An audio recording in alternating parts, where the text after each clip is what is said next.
साधकों के हृदय में अक्सर ये भाव रहता है कि इतनी साधना करने पर भी, इतनी माला जपने पर भी, बार बार ध्यान का अभ्यास करने पर भी जब प्रयत्नों में विफलता होती है तो निष्फलता से उत्साह में कमी आती है। हमें क्या करना चाहिए? परम पूज्य सेठ जी के एक लेख से आप और मैं जानते हैं कि भजन से भी बढ़कर भगवान के लिए रोने का भाव अधिक महत्वपूर्ण कैसे है। कैसे आपकी और मेरी एक एक विफलता आपको और मुझे भगवान के और अधिक समीप ले जाने वाली है। जय श्री हरि। पूज्य गुरुदेव के चरणों में बारंबार प्रणाम। सभी नामनिष्ठ साधकों को जय जय श्री सीताराम। पूज्य सेठ जी लिखते हैं, सिद्धांत यही रखना चाहिए कि आनंद और प्रसन्नता सदा बनी रहे। उसमें स्वाभाविक लाभ होता है, साथ ही भीतरी प्रयत्न की वृद्धि होती है।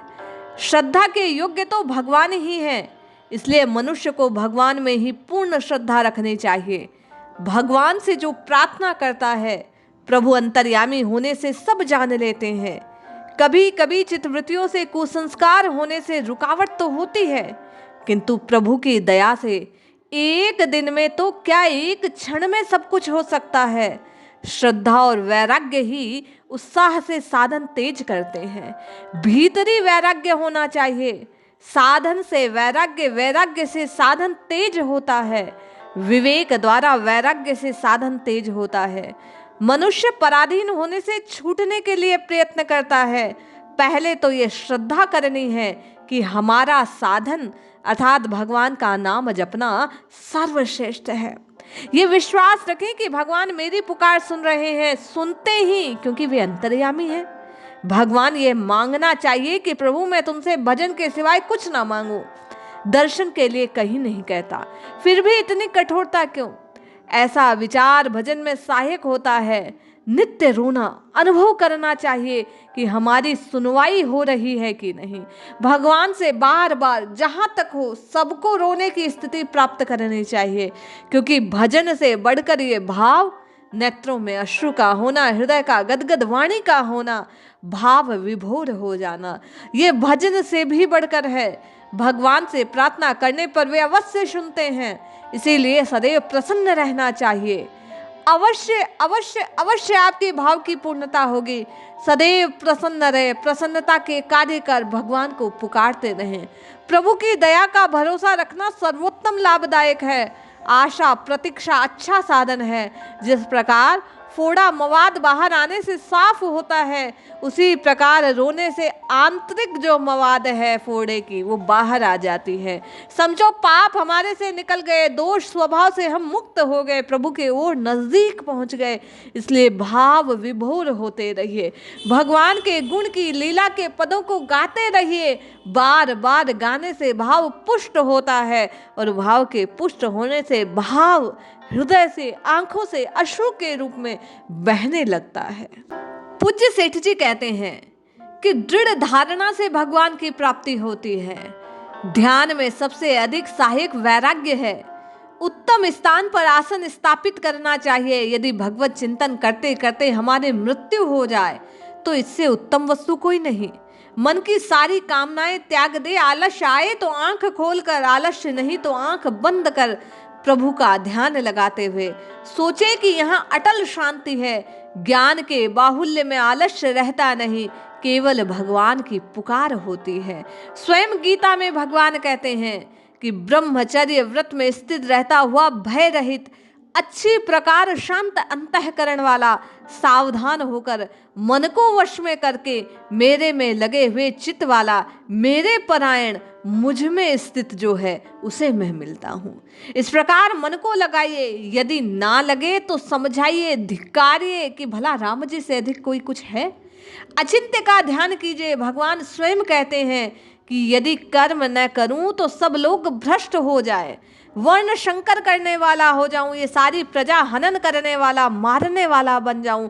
इसलिए हे भारत, कर्म में आसक्त हुए अज्ञानी जन कैसे कर्म करते, वैसे ही अनासक्त भाव से केवल और केवल भगवान को अपना जान, अपने को भगवान का जान, नित्य निरंतर ध्यान पूर्वक अपने कर्तव्य कर्मों को करते हुए मन से, वाणी से, क्रिया के साथ साथ भगवान के नाम को पुकारिए।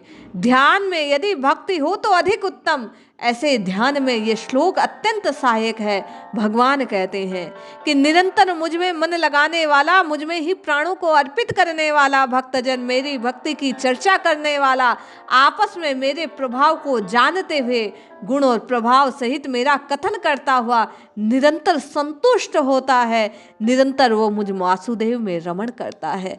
हम आप भी बारंबार प्रभु की लीला का, स्वरूप का, उनका चिंतन करें, उनके नामों का बार बार इस जिह्वा से उच्चारण करें। ऐसा करने से आप और मैं निरंतर भगवान के ध्यान में, चिंतन में, नाम में लगे रहेंगे और यही नाम आपको और मुझे प्रशांत आनंद में विभोर कर देगा।